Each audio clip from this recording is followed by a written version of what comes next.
sa ibang barber shop.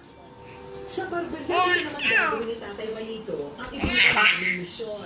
At sa pagkakataon ito, isang matapang na naman ang makakaharap ng matanda. Tulad ng nauna, iniwan niya ang anak para gupitan ni Tatay Juanito.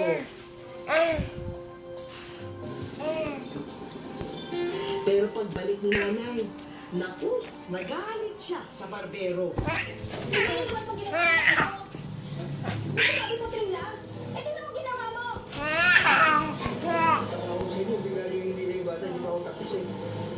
sabi ko sa'yo, ayusin mo. Tingnan mo, iyak nagreklamo sa akin. Ano, wala kang gagawin dyan, anak ko. Maniyak pa, sandali. Ang mga customer na sa loob ng barberya, parang ginagawa sa nangyayaring gulo. At naman sa kanila, lumabas na lang ng barberya. Umiiwas yata ng bagay pa. Unti-unti na lumabas ng barberya ang ibang magpapagupit sa aking customer.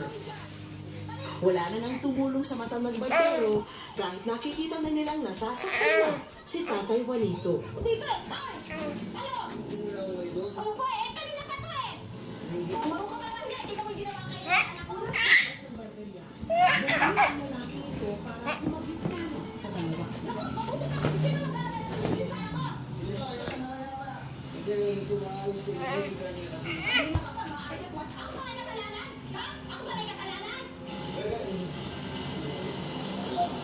Relax eh. Ay, wala ka. Tumabi na ka. Tumabi ka. Tumabi ka.